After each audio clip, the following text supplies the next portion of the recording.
আলহামদুলিল্লাহ, অবনত মস্তকে অজস্র কৃতজ্ঞতা জ্ঞাপন করছি বিশ্ব প্রতিপালকের দরবারে, মহান আল্লাহ রব্বুল ইজ্জাহ ও জালালের দরবারে, যে আল্লাহ সুবহানাহু ওয়া তাআলা আমাদেরকে আজকে বরকতময় এই দিনে মসজিদে সমবেত হয়ে কিছু দিনের কথা বলা এবং শোনার মতো তৌফিক দান করেছেন। তার মহান হুকুম আদায়ের লক্ষ্যে মসজিদে আসার মতো শক্তি সক্ষমতা দান করেছেন। সেই মহান মালিক আল্লাহ রব্বুল ইজ্জাহ ও জালালের আলিশান দরবারে আমরা সকলেই সমস্বরে কৃতজ্ঞতা জ্ঞাপন করছি, সকলেই পড়ছি আলহামদুলিল্লাহ। দুরূদ ও সালাম পড়ছি বিশ্বনবী মুহাম্মদুর রাসূলুল্লাহ সাল্লাল্লাহু আলাইহি ওয়াসাল্লামের প্রতি। মুহতারাম উপস্থিতি, আমি আপনাদের খেদমতে অকাঠ্য সংশয় মুক্ত, অব্যর্থ, চিরসত্য, ধ্রুব বাস্তব, চিরন্তন জ্ঞানের উৎস এই মহাবিশ্বের মহাবিশ্বয় মহাগ্রন্থ পবিত্র কোরআনুল কারীমের সূরাত আয-যুখরুফ এর কয়েকটি আয়াতে কারিমা তুলে ধরেছি। মহান আল্লাহ রব্বুল ইজ্জাহ ও জালাল যদি আমাকে তৌফিক এনায়েত করেন, উক্ত আয়াতে কারিমার আলোকে আজকে আমরা সংক্ষিপ্ত কিছু কথা বলবো ইনশাআল্লাহ। ওমা তৌফিকি ইল্লা বিল্লাহ। সূরাত আয-যুখরুফ নামটা কি বলেন তো? যুখরুফ এটি হচ্ছে পবিত্র কোরআনুল কারীমের সূরার ধারাক্রম অনুসারে 43 নম্বর সূরা। কত নম্বর সূরা? 43 নম্বর সূরা। এই সূরায় আয়াত আছে 89টি। কয়টি আয়াত আছে? 89টি আয়াত আছে। রুকু আছে 7টি।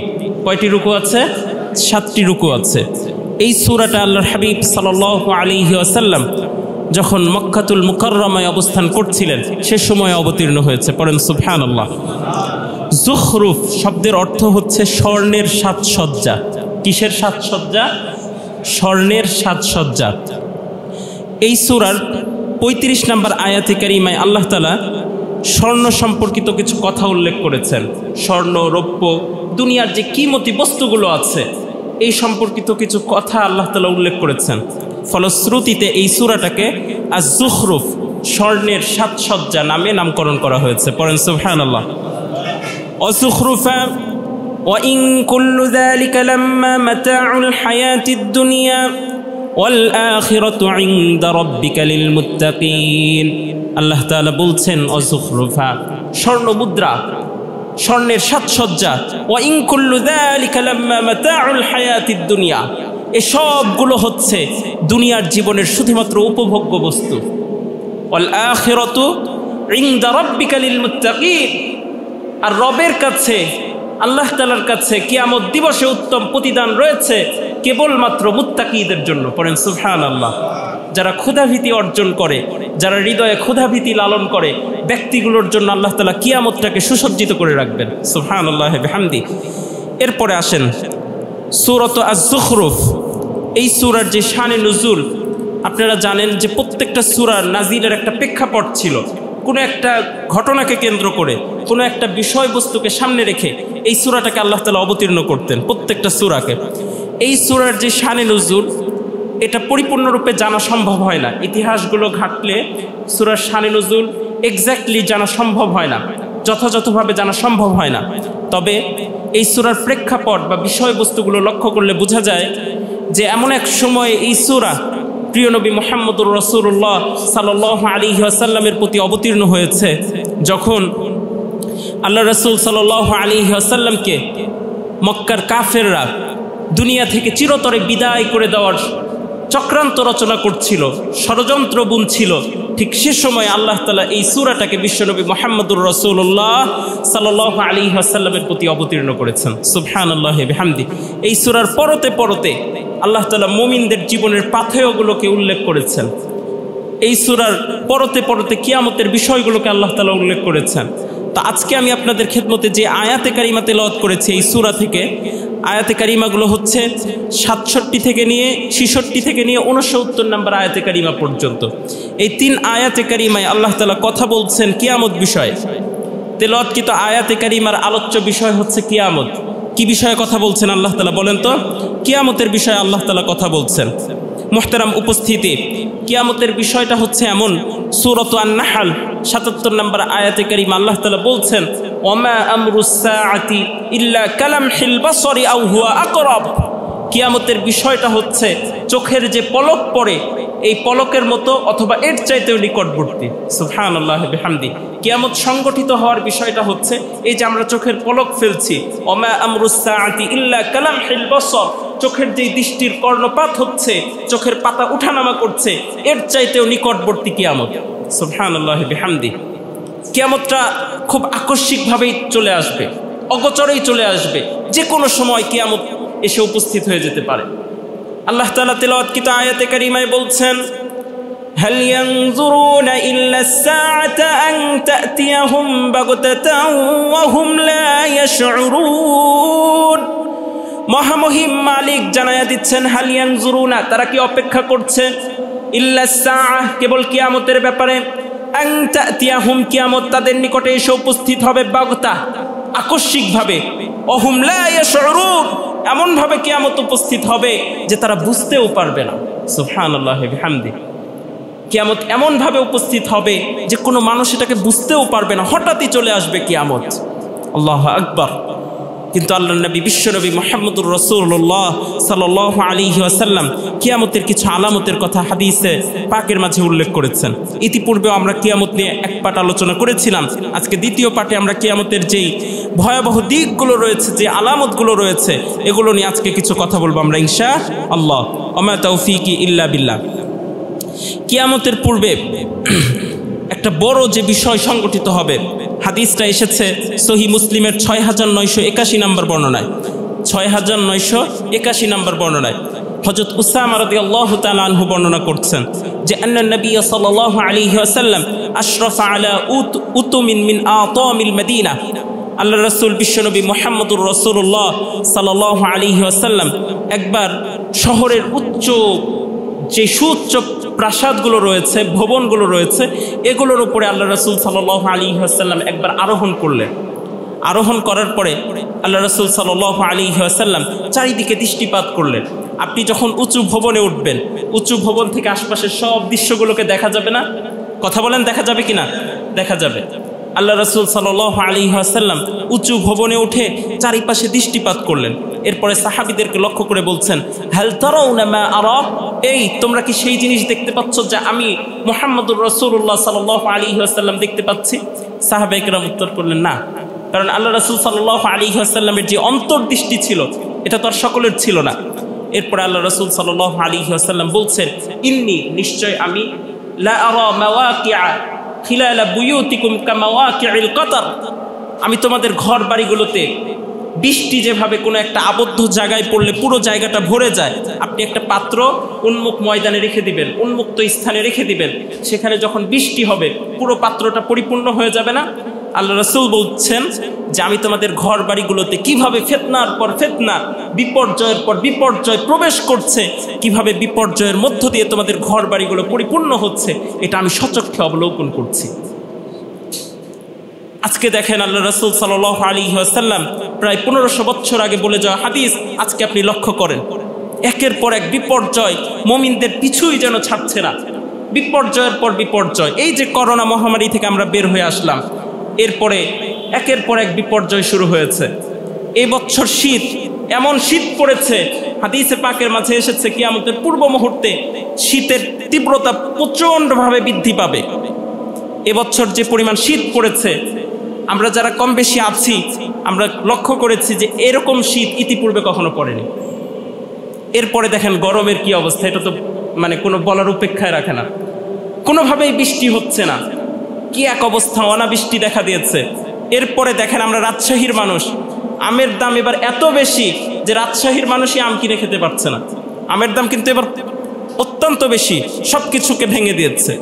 হাদিসে পাকের মাঝে এসেছে কিয়ামতের পূর্ব মুহূর্তগুলোতে এভাবে দুর্ভিক্ষের দেখা দিবে, দ্রব্যমূল্যের দাম বেড়ে যাবে, অনাবৃষ্টি হবে, ফল ফসলের ক্ষতি হবে। আজকে আপনি লক্ষ্য করেন একটা একটা করে সমস্ত কিয়ামতের আলামতগুলো যেন প্রকাশিত হতে শুরু করেছে। একটার পর একটা বিপর্যয় যখন আমাদের পিছুই ছাড়ছে না, এমন মুহূর্তে বড় এক বিপর্যয় হিসেবে দেখা দিয়েছে গ্রামগঞ্জগুলোতে, আপনার পদ্মার তীরবর্তী অঞ্চলগুলোতে রাসেল ভাইপার। ইতিমধ্যে আমরা সকলেই যারা নিউজ গণমাধ্যমগুলোতে চোখ রাখি তারা এই বিষয়ে অবহিত হয়েছে।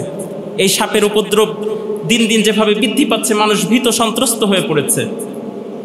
যারা কৃষক আছেন, যারা খেটে খাওয়া মানুষ আছেন, তারা জমিতে যেতে ভয় পাচ্ছেন এই সাপের উপদ্রবের কারণে। এই যে আল্লাহ রাসূল সাল্লাল্লাহু আলাইহি ওয়াসাল্লাম বললেন যে একের পর এক বিপর্যয় আসবে। কোন এক হাদিসের মাঝে এমন এসেছে তসবির যে মাথা থাকে, এই মাথা যদি আপনি কেটে দেন একটা একটা করে দানাগুলো পড়তে থাকবে না? তসবি আছে না তসবি, এই তাসবির কোনো একটা মাথা যদি আপনি কেটে দেন অপর মাথা দিয়ে এই দানাগুলো একটা একটা করে পড়তে থাকবে না? কথা বলেন থাকবে কিনা? আল্লাহ রাসূল সাল্লাল্লাহু আলাইহি ওয়াসাল্লাম বলছেন কিয়ামতের পূর্ব মুহূর্তে তসবির দানা যেভাবে ঝরতে থাকে এভাবে ফিতনার পর ফিতনা একটার পর একটা ঝরতে থাকবে। নাউযুবিল্লাহি মিন যালিক। আজকে আমরা সে সময়ে অবস্থান করছি, বিপর্যয়ের পর বিপর্যয় যেন আমাদের পিছুই ছাড়ছে না। হাদিসে পাকের মাঝে এসেছে লা তাকুমুস সাআত হাত্তা ইউমতারা আন-নাসু মাতারান আম্মা ওয়া লা তানবুতুল আরদু শাইআ। কিয়ামত ততক্ষণ পর্যন্ত সংগঠিত হবে না যতক্ষণ পর্যন্ত ব্যাপক বৃষ্টি হবে কিন্তু জমিন কোনো ফসল উৎপন্ন করতে সক্ষম হবে না। বৃষ্টির যে মূল উদ্দেশ্য, বৃষ্টির যে মূল প্রাণ, সেটা হচ্ছে বৃষ্টি হলে জমিন ফসল উৎপন্ন করবে। কিন্তু বৃষ্টি হচ্ছে, পাহাড়ি অঞ্চলগুলোতে বৃষ্টি এমনভাবে হচ্ছে বাড়িঘরগুলো ধসে যাচ্ছে, কিন্তু ফসল কিন্তু উৎপন্ন হচ্ছে না। কিয়ামতের আলামতগুলো একটার পর একটা প্রকাশ পাচ্ছে। এরপরে যে রাসেল ভাইপার সাপের ব্যাপারে ইসলামের হুকুম কি, সাপের ব্যাপারে ইসলামের সুস্পষ্ট দিক নির্দেশনা রয়েছে। আল্লাহ নবী বিশ্বনবী মুহাম্মদুর রাসূলুল্লাহ সাল্লাল্লাহু আলাইহি ওয়াসাল্লাম সহিহ হাদিসের বর্ণনা এসেছে, হাদিসটি এসেছে সহিহ মুসলিমের 5629 নম্বর বর্ণনায়। আনা আয়েশা রাদিয়াল্লাহু তাআলা আনহা, আম্মা জান আয়েশা রাদিয়াল্লাহু তাআলা আনহা থেকে বর্ণিত, তিনি বলেন আমার রাসূলুল্লাহ সাল্লাল্লাহু আলাইহি ওয়াসাল্লাম, আল্লাহ রাসূল সাল্লাল্লাহু আলাইহি ওয়াসাল্লাম আদেশ করলেন বিকতলি যিত তুফিয়াতাইনি ফাইন্নাহু ইয়ালতামিসুল বাসর ওয়া ইয়াসিবুল হাবাল। আল্লাহ রাসূল সাল্লাল্লাহু আলাইহি ওয়াসাল্লাম পিঠে সাদা রেখা বিশিষ্ট, দুই সাদা রেখা বিশিষ্ট বিষধর সাপগুলোকে আল্লাহ রাসূল হত্যা করতে আদেশ করেছেন। কেননা এই সাপগুলো এমন বিষাক্ত যে এটি মানুষের দৃষ্টিশক্তি কেড়ে নেয় এবং যারা গর্ভবতী নারী রয়েছে তাদের গর্ভের সন্তানকে নষ্ট করে ফেলে। ফলশ্রুতিতে আল্লাহর হাবিব বিশ্বনবী মুহাম্মদুর রাসূলুল্লাহ সাল্লাল্লাহু আলাইহি ওয়াসাল্লাম বিষধর সাপগুলোকে হত্যা করতে বলেছেন। এই হাদিসের আলোকে আমরা বুঝতে পারি যে বিষাক্ত যে পোকামাকড়গুলো রয়েছে, বিষাক্ত যে সাপগুলো রয়েছে, সেগুলো যদি আপনাকে আক্রমণ করে বসে, সেগুলো যদি আপনার জীবন নাশের, জীবনের ক্ষতির সম্মুখীন হয়, এমন পর্যায়ে এই বিষয়গুলোকে, এই সাপগুলোকে, এই পোকামাকড়গুলোকে হত্যা করা যাবে। এরপর আল্লাহ রাসূল সাল্লাল্লাহু আলাইহি ওয়াসাল্লাম আরেক হাদিসের বর্ণনা এসেছে, অত্যন্ত চমৎকার কথা। আল্লাহ রাসূল সাল্লাল্লাহু আলাইহি ওয়াসাল্লাম বলেছেন যে আল্লাহ রাসূল সাল্লাল্লাহু আলাইহি ওয়াসাল্লাম হাদাসানা নাফিউন ক্বালা কানা ইবনু উমর, হযরত ইবনে উমর রাদিয়াল্লাহু তাআলা আনহু, হযরত ওমর রাদিয়াল্লাহু তাআলা আনহুর পুত্র ইয়াকতুলুল হাইয়াতি কুল্লুহুন্না, সমস্ত প্রকার সাপগুলোকে হত্যা করত। যত সাপ দেখা যেত সবগুলোকেই তারা হত্যা করত। হাত্তা হাদাসানা আবু লুবাবা ইবনে আব্দুল মুনজিরি, এমনকি হযরত আবু লুবাবা ইবনে মুনজির রাদিয়াল্লাহু তাআলা আনহু যখন বর্ণনা করলেন যে আল্লাহ রাসূলুল্লাহ সাল্লাল্লাহু আলাইহি ওয়াসাল্লাম নাহা আন কতলি জিন্নানিল বুয়ুতি, ঘরের আশেপাশে যে সাপগুলো থাকে, নির্বিষ যে সাপ, এগুলোকে আল্লাহ রাসূল সাল্লাল্লাহু আলাইহি ওয়াসাল্লাম হত্যা করতে নিষেধ করেছেন। এগুলোকে আল্লাহ রাসূল সাল্লাল্লাহু আলাইহি ওয়াসাল্লাম হত্যা করতে বারণ করেছেন। কারণ এই সাপ কিন্তু আমাদের ইকোসিস্টেমের জন্য, আমাদের পরিবেশ রক্ষার জন্য অত্যন্ত গুরুত্বপূর্ণ একটা বস্তু। এটা যদি নিঃশেষ হয়ে যায় তাহলে কিন্তু পরিবেশের ভারসাম্য নষ্ট হয়ে যাবে। এই যে আমাদের ভাইদের মনে আছে, আমরা এখানে বসেছিলাম, এক ভাই এশার নামাজের সময় এসে বলছেন যে আল্লাহ কেন মশা সৃষ্টি করলেন, মশা সৃষ্টি না করলেও পারতেন। পৃথিবীতে আমরা যত কিছু দেখতে পাচ্ছি, যা কিছু আমরা দেখতে পাচ্ছি, যা কিছু দেখতে পাচ্ছি না, আল্লাহ তাআলা যত কিছু সৃষ্টি করেছেন কোনোটাকে আল্লাহ তাআলা অনর্থক সৃষ্টি করেনি, অযথাই সৃষ্টি করেননি। কুরআনুল কারীমের মাঝে এসেছে রব্বানা মা খালাকনাস সামাওয়াতি ওয়াল আরদা ওয়া মা বাইনাহুমা বাতিলা, আল্লাহ তাআলা আসমান এবং জমিনের মাঝে যা কিছু আছে কোনোটাকে অনর্থক সৃষ্টি করেনি। ওয়া মা বাইনাহুমা বাতিলা, মা খালাকনাস সামাওয়াতি ওয়াল আরদা ওয়া মা বাইনাহুমা বাতিলা, আল্লাহ তাআলা আসমান এবং জমিনের মাঝে যা কিছু আছে সব কিছুকেই কোনো না কোনো কারণে সৃষ্টি করেছেন, অনর্থক কোনো কিছুকে আল্লাহ তাআলা সৃষ্টি করেনি। সূরা আম্বিয়ার মাঝে এসেছে আল্লাহ তাআলা বলছেন যে কোনোটাকে আল্লাহ তাআলা হাসি খেলার ছলে যে তৈরি করেছেন বিষয়টা এমন না। আমরা অনেক কিছু অনর্থক সৃষ্টি করি, এমনি দেখার জন্য বানাই, কিন্তু আল্লাহ তাআলা কোনোটাকে অনর্থক সৃষ্টি করেনি। প্রত্যেকটা বস্তু আমাদের জন্য অত্যন্ত উপকারী। সুতরাং বর্তমানে সবচাইতে যে ভয়াবহ দিকটা আমরা দেখতে পাচ্ছি সেটা হলো এই রাসেল ভাইপারের কারণে অন্যান্য সাপগুলোকে হত্যা করা হচ্ছে। এমনটা করা কখনোই উচিত না। বাংলাদেশে যতগুলো সাপ আছে এর মাঝে অধিকাংশগুলোই নির্বিষ সাপ, সাপের কোনো বিষ নাই। 4-5টা সাপের বিষ আছে, এর ভিতর রাসেল ভাইপার বা চন্দ্রবোড়া এই সাপটার বিষটা অত্যন্ত প্রখর। মানে বাংলাদেশে যতগুলো সাপ আছে এই সাপের মধ্যে সবচাইতে বিষাক্ত সাপ হচ্ছে এটা। এবং অত্যন্ত আশ্চর্যের বিষয় হচ্ছে এই সাপ পুরো কামড়ের প্রক্রিয়া শেষ করতে 1 সেকেন্ডের 16 ভাগের 1 ভাগ সময় নেয়। আল্লাহ তাআলা কি দ্রুতগামিতা এই সাপের ভিতরে দিয়ে দিয়েছেন, চিন্তা করা যায়। 16 ভাগের 1 ভাগ, 1 সেকেন্ডের 16 ভাগের 1 ভাগ সময়ে এই সাপ কামড় দিয়ে আপনার শরীরে পুরোপুরি বিষ ছেড়ে দিতে সক্ষম। তো এই জাতীয় বিপর্যয়ের মুহূর্তগুলোতে সমস্ত প্রকার অনিষ্টতা থেকে বাঁচার জন্য আল্লাহর নবী বিশ্বনবী মুহাম্মদুর রাসূলুল্লাহ সাল্লাল্লাহু আলাইহি ওয়াসাল্লাম আমাদেরকে দোয়া শিক্ষা দিয়েছেন। সেই দোয়াটি এসেছে সহিহ মুসলিমের 6771 নম্বর বর্ণনায়। আল্লাহ নবী বিশ্বনবী মুহাম্মদুর রাসূলুল্লাহ সাল্লাল্লাহু আলাইহি ওয়াসাল্লাম বলছেন, ইযা নাসালা আহাদুকুম মানসিলান ফালিয়াকুল, তোমাদের কেউ যখন কোনো একটা স্থান থেকে অপর স্থানে যায় বা কোথাও যখন তোমাদের কেউ অবস্থান করছে, আপনি গৃহে অবস্থান করছেন অথবা বাহিরে অবস্থান করছেন, এমন পর্যায়ে যেন ফালিয়াকুল ব্যক্তিটা বলে, আউযু বিকালিমাতিল্লাহি তাম্মাতি মিন শাররি মা খালাক। এই দোয়াটা যেন সর্ব অবস্থায় ব্যক্তিটা পাঠ করে। এই দোয়াটা যদি পাঠ করে উপকারটা কি হবে? আল্লাহ রাসূল বলছেন, ফাইন্নাহু লা ইয়াদুররুহু শাইউন হাত্তা ইয়ারতাহিলা মিনহু, ব্যক্তিটাকে কোনো বস্তু কখনোই ক্ষতি করতে পারবে না। ওই স্থানটাতে যতক্ষণ পর্যন্ত অবস্থান করবে, ব্যক্তিটা যদি একিন নিয়ে হৃদয়ে বিশ্বাস নিয়ে এই দোয়াটাকে পাঠ করে, আল্লাহ তাআলা সমস্ত প্রকার বিপর্যয় থেকে ব্যক্তিটাকে রক্ষা করবে। তাহলে দোয়াটা কি? আমার সাথে সকলেই পড়েন, আউযু, জোরে পড়েন, আউযু বিকালিমাতিল্লাহি তাম্মাতি মিন শাররি মা খালাক। এই দোয়াটা সর্ব অবস্থায় পাঠ করা। বাংলা অর্থটা বলে দিচ্ছি, আল্লাহ তাআলার কাছে আমি আশ্রয় প্রার্থনা করছি তার সকল পরিপূর্ণ নামের উসিলায়, আল্লাহ তাআলার সমস্ত পরিপূর্ণ সিফাতি নামের উসিলায় আমি আল্লাহ তাআলার কাছে আশ্রয় প্রার্থনা করছি আল্লাহ তাআলার যে সৃষ্টি রয়েছে এই সৃষ্টির অনিষ্টতা থেকে, এই সৃষ্টির ক্ষতি থেকে আমি আল্লাহ তাআলার কাছে আশ্রয় প্রার্থনা করছি। এই কথাটুকুকে আপনি আপনার ভাষায় বলবেন, আরবিটা যারা পারবেন মুখস্থ করে নেবেন। সহিহ মুসলিমের 6771 নম্বর বর্ণনা, গুগলে সার্চ করলে আপনি এই হাদিসটা পেয়ে যাবেন। এই দোয়াটা আমরা সকলেই মুখস্থ করার চেষ্টা করবো ইনশাআল্লাহ। আল্লাহ তাআলা আমাদের সবাইকে তৌফিক দান করুক, পড়েন আমিন। মুহতারাম উপস্থিতি, কিয়ামতের বিষয়গুলো যখন আপনি পড়াশোনা করবেন, কিয়ামতের বিষয়গুলো নিয়ে যখন আপনি জানার চেষ্টা করবেন, কিয়ামতের সবচাইতে বড় বিপর্যয় যেটা আমাদের চোখের সামনে ভেসে উঠবে, কিয়ামতের সবচাইতে বড় যে বিপর্যয় প্রকাশিত হবে সেটা হচ্ছে মানুষ ঈমান হারা হয়ে যাবে। মানুষ কি হবে বলেন তো? ঈমান হারা হয়ে যাবে। মানুষের ঈমান একেবারেই মানে যে কোনো সময় হারিয়ে যেতে পারে এমন একটা অবস্থা তৈরি হয়ে যাবে। হযরত আবু হুরায়রা রাদিয়াল্লাহু তাআলা আনহু থেকে বর্ণিত তিরমিজির 2195 নম্বর হাদিসের বর্ণনায় হাদিসটা এসেছে। হযরত আবু হুরায়রা রাদিয়াল্লাহু তাআলা আনহু বলছেন, আন্না রাসূলুল্লাহ সাল্লাল্লাহু আলাইহি ওয়াসাল্লাম ক্বালা, আল্লাহ রাসূল সাল্লাল্লাহু আলাইহি ওয়াসাল্লাম বললেন, বাদিরু বিল আ'মালি ফিতানান কাকিতাইল লাইলিল মুজলিম, তোমরা তোমাদের আমলগুলোর ক্ষেত্রে অগ্রগামী হও, একে অপরের সাথে প্রতিযোগিতা করো। ওই সময় আসার মুহূর্তে যে সময় অন্ধকারের মতো মানুষের নিকটে ফিতনা ধেয়ে আসবে, এই সময়ের পূর্বেই তোমরা তোমাদের আমলগুলোর ব্যাপারে অগ্রগামী হয়ে যাও।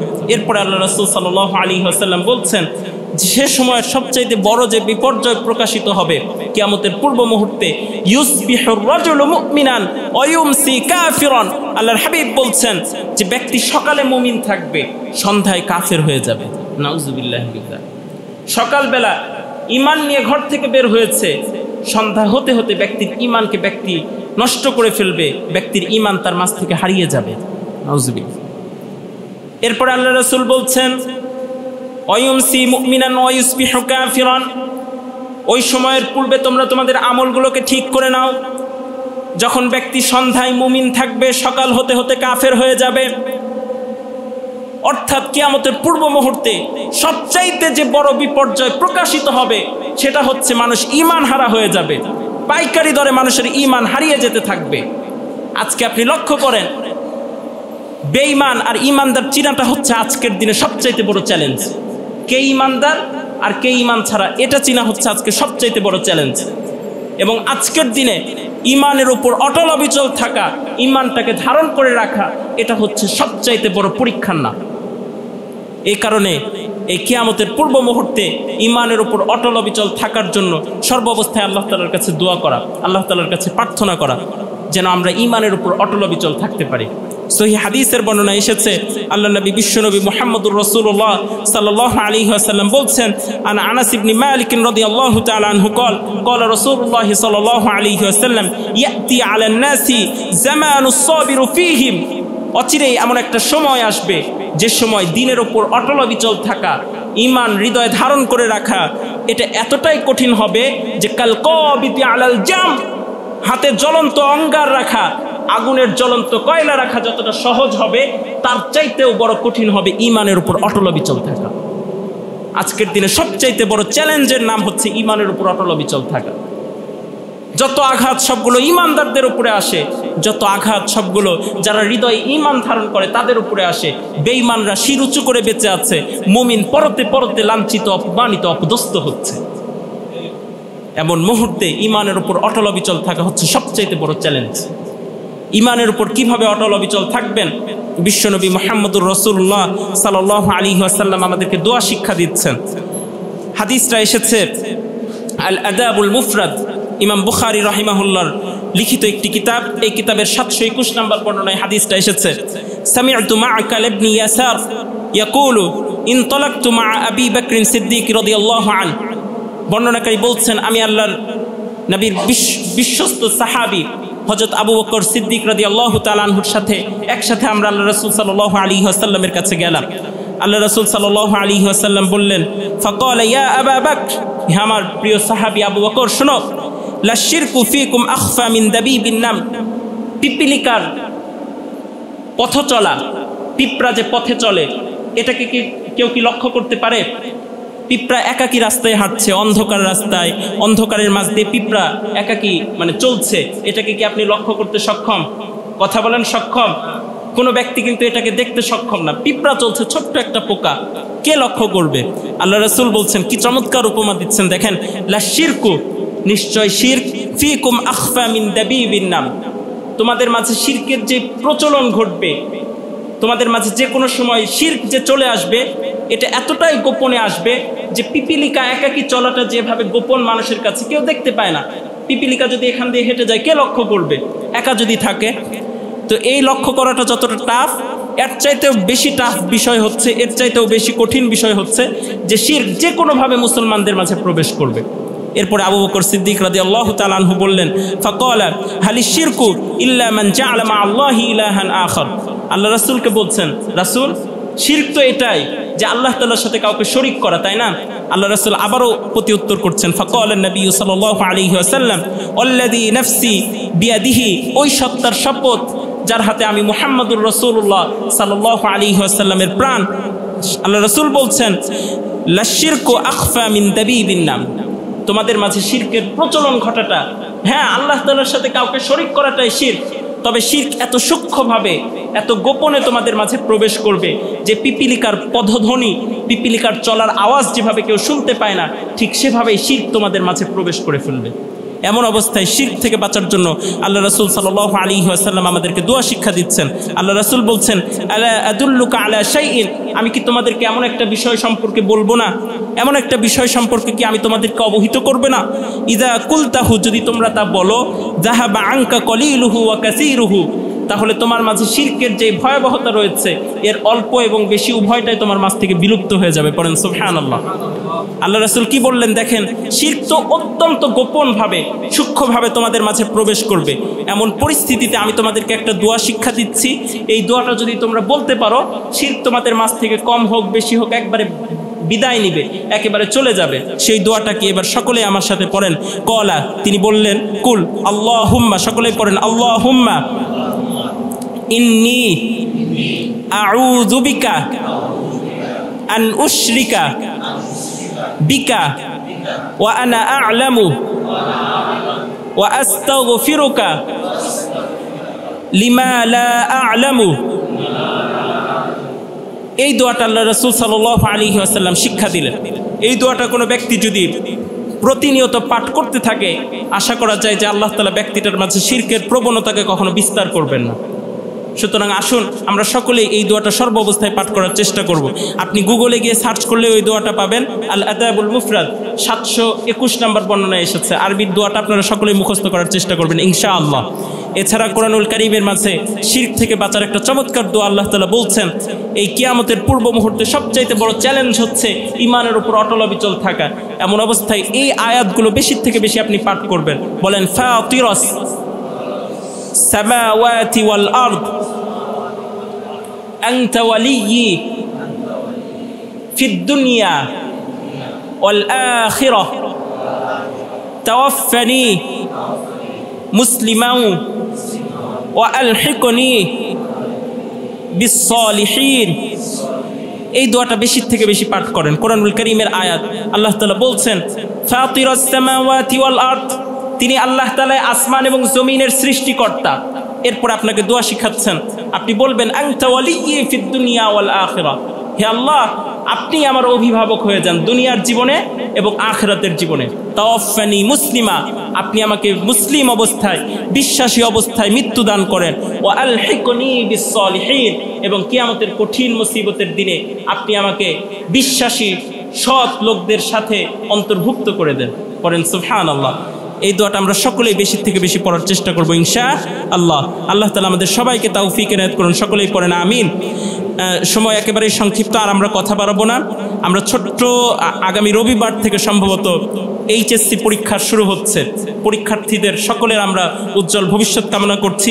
সেই সাথে পরীক্ষার সময় কিছু পালনীয় বিষয় বলছি যারা পরীক্ষার্থী আছেন, এছাড়াও যারা সামনে আমরা পরীক্ষা দিব, সকলেই পরীক্ষার ক্ষেত্রে এই বিষয়গুলো আমরা স্মরণ রাখবো ইনশাআল্লাহ। 1 নাম্বার মনে রাখবেন, সফলতার মূল মন্ত্র হচ্ছে 3টা। কয়টা বলেন তো? 3টা। আপনি যদি কোনো একটা বিষয়ে সফল হতে চান, আপনাকে 3টা জিনিস অবশ্যই ফলো করতে হবে। 1 নাম্বার প্রচেষ্টা, আপনার মাঝে চেষ্টার সর্বোচ্চটা লক্ষ্য করতে হবে। চেষ্টার সর্বোচ্চ উপস্থিতি যেন আপনার মাঝে লক্ষ্য করা যায়। প্রচেষ্টা যদি না থাকে তাহলে ব্যর্থতার কিন্তু দেখা মিলবে। আপনি চেষ্টা করছেন না সফল হওয়ার জন্য, নিঃসন্দেহে আপনি ব্যর্থ হয়ে যাবেন। এ কারণে 1 নাম্বার বিষয়, যারা আমরা যে কোনো বিষয়ে সফলতা পেতে চাই, আমাদের সকলের মাঝে প্রচেষ্টাটা, সর্বোচ্চ চেষ্টা এটা থাকা চাই। 2 নাম্বার যে বিষয় সেটা হচ্ছে আল্লাহ তাআলার প্রতি ভরসা, তাওয়াক্কুল। আপনার যদি আল্লাহ তাআলার প্রতি ভরসা না থাকে, সেখানে আপনি হতাশ হয়ে যাবেন। কারণ আমরা দিন শেষে যা কিছু করি, এরপরে যখন আমরা রবের সামনে হাত মেলে ধরি, আমাদের হৃদয় কিন্তু হতাশা মুক্ত হয়ে যায়। এই কারণে আপনি যদি রবের কাছে দোয়া না করেন, আপনি প্রচণ্ড চেষ্টা করছেন কিন্তু আপনার আল্লাহ তাআলার প্রতি ভরসা নাই, আপনি কোনোভাবেই হতাশামুক্ত জীবনযাপন করতে সক্ষম হবেন না। এই কারণে 1 নাম্বার থাকতে হবে প্রচেষ্টা, 2 নাম্বার থাকতে হবে আল্লাহ তাআলার প্রতি পরিপূর্ণ আস্থা এবং ভরসা, 3 নাম্বার হচ্ছে দোয়া। দোয়া না থাকলে কখনোই কোনো কাজ পরিপূর্ণতা পাবে না। হাদিসে পাকের মাঝে এসেছে, আদ-দুআউ মুখুল ইবাদা, দোয়া হচ্ছে ইবাদতের মগজ। আপনি সব কিছু করলেন, প্রচেষ্টা করলেন, ভরসা করলেন, কিন্তু যদি আপনি আল্লাহ তাআলার কাছে না চান, পাইবেন কখনো? কথা বলেন, পাবেন কখনো? পাবেন না। এ কারণে যারা পরীক্ষার্থী ভাই আছো, বিশেষ করে তোমরা আল্লাহ তাআলার কাছে দোয়া করো, বেশি থেকে বেশি দোয়া করো। এরপরে আসেন, আপনি পরীক্ষার হলে গিয়েছেন বা হলে যাওয়ার পূর্বে যে কাজগুলো করবেন, যে কোনো পরীক্ষা, চাকরির ক্ষেত্রে হোক, যে কোনো বিষয়বস্তুর ক্ষেত্রে, আপনি যে কোনো কিছু করার পূর্বে 2 রাকাত নামাজ পড়েন, 2 রাকাত সালাতুল হাজত পড়েন। আপনার জীবনের গুরুত্বপূর্ণ একটা সিদ্ধান্ত নিতে যাচ্ছেন, সিদ্ধান্তহীনতায় ভুগছেন, টেনশনে ভুগছেন, এমন পর্যায়ে আপনি নামাজে দাঁড়িয়ে যান। কারণ হাদিসে পাকের মাঝে এসেছে, আকরাবু মা ইয়াকুনুল আবদু মির রাব্বিহি ওয়া হুয়া সাজিদ, ব্যক্তি আল্লাহ তাআলার সবচাইতে বেশি নিকটবর্তী হয় যখন ব্যক্তি সিজদায় থাকে। আপনি সিদ্ধান্তহীনতায় ভুগছেন, আপনি সিজদায় গিয়ে আল্লাহ তাআলার কাছে রোনাজারি করছেন, কান্নাকাটি করছেন, চাচ্ছেন, বিষয়টা আল্লাহ তাআলা আপনাকে আসান করে দিবে না? কি বলেন? অবশ্যই আসান করে দিবেন। এই কারণে 1 নাম্বার, পরীক্ষায় যাওয়ার পূর্বে সকলেই আমরা 2 রাকাত নামাজ পড়বো, সালাতুল হাজতের নামাজ পড়বো। আল্লাহ তাআলা আমাদেরকে তৌফিক দান করুক, পড়েন আমিন। এরপরে আসেন, বিসমিল্লাহ পড়ে আপনি লেখা শুরু করবেন। কারণ হাদিসে পাকের মাঝে এসেছে, বিসমিল্লাহর দ্বারা যে কাজটাকে শুরু করা হয়, আল্লাহ তাআলা সেটাকে বরকতে পরিপূর্ণ করে দেন। পড়েন সুবহানাল্লাহ। প্রত্যেকটা কাজের শুরুতে বিসমিল্লাহ বলার একটা অবস্থা নিজের ভিতরে গঠন করুন। আল্লাহ তাআলা তৌফিক দান করুক, পড়েন আমিন। এরপরে পরীক্ষা হলে গিয়েছেন, প্রশ্নপত্র এখনো আসেনি, আপনি বসে আছেন, যে কোনো কাজে গিয়েছেন, চাকরির ইন্টারভিউ, আপনি বসে আছেন, এমন পর্যায়ে আপনি কি করবেন? আপনি বসে থেকে থেকে আল্লাহ তাআলার কাছে দোয়া করেন। হাদিসে পাকের মাঝে আল্লাহর হাবিব দোয়া শিক্ষা দিচ্ছেন, আল্লাহুম্মা লা সাহলা ইল্লা মা জাআলতাহু সাহলা ওয়া আনতা তাজআলুল হুজনা ইযা শি'তা।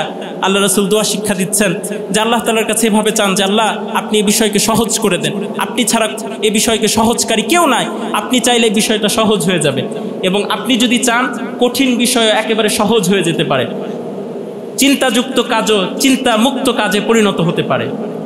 এই কারণে এই দোয়াগুলো আল্লাহ তাআলার কাছে বেশি থেকে বেশি করা। এরপরে যখন আপনি প্রশ্নপত্র পাবেন, প্রশ্নপত্র পাওয়ার পরে সাথে সাথে প্রশ্ন দেখতে শুরু করেন, এটা উচিত না। প্রশ্নটাকে উল্টায় রাখেন, কিছুক্ষণ দুরূদ শরীফ পড়েন, আল্লাহ রাসূলের প্রতি দুরূদ শরীফ পড়েন, ছোট্ট দুরূদ শরীফ পড়েন, সাল্লাল্লাহু আলাইহি ওয়াসাল্লাম, এই দুরূদটা পড়েন। আমার ম্যাক্সিমাম মুসল্লি আপনারা পরীক্ষা জীবনে দিচ্ছেন, সামনে আরও দিবেন, এই পরীক্ষাগুলোর ক্ষেত্রে এই বিষয়গুলোকে লক্ষ্য করবেন। প্রশ্নপত্র পাওয়া মাত্রই দেখতে শুরু করবেন, আগে উল্টান, কিছুক্ষণ দুরূদ শরীফ পড়েন। এরপরে আপনি লিখতে লিখতে কোনো একটা বিষয় ভুলে গিয়েছেন, আপনার পড়া ছিল, বা কোনো একটা আনকমন বিষয় চলে এসেছে, এমন মুহূর্তে কি দোয়া করবেন? এটাও আল্লাহ তাআলা শিক্ষা দিচ্ছেন। আল্লাহ রাসূল সাল্লাল্লাহু আলাইহি ওয়াসাল্লাম আমাদেরকে জানাচ্ছেন, পড়বেন আল্লাহুম্মা যাক্কিরনি মিনহুমা নাসিতু ওয়া আল্লিমনি মিনহুমা জাহিলতু। কি চমৎকার দোয়া দেখেন, আল্লাহুম্মা, হে আল্লাহ, যাক্কিরনি, আপনি আমাকে স্মরণ করিয়ে দেন, মিনহুমা নাসিতু, যে জিনিস আমি ভুলে গিয়েছি, পড়েছিলাম আমার মনে পড়ছে না, আমি সব কিছু ভুলে গিয়েছি, আপনি মেহেরবানি করে সেই বিষয়টা আমাকে স্মরণ করিয়ে দেন। ওয়া আল্লিমনি, আপনি আমাকে অবহিত করুন, মিনহুমা জাহিলতু, ওই বিষয় সম্পর্কে যেটা আমি জানি না, আমি অজ্ঞ, চলে এসেছে পরীক্ষায় কমন পড়েনি, আপনি একটু আমার ভিতরে এ বিষয়ের জ্ঞান ঢেলে দেন। কি চমৎকার দোয়া না? এই দোয়াটা করবেন, আশা করা যায় আমি নিজে জীবনে অসংখ্যবার এই আমলগুলো করে ভালো ফলাফল পেয়েছি। আশা করি পরীক্ষার্থী বন্ধুরা তোমরা সকলে এই বিষয়গুলো লক্ষ্য করবে। আশা করা যায় যে পরীক্ষা একেবারে আল্লাহ তাআলা আসান করে দিবে, এবং আল্লাহ তাআলা আমাদের সবাইকে ভালো একটা রেজাল্ট দান করুক। সকলেই পড়ছি আমিন।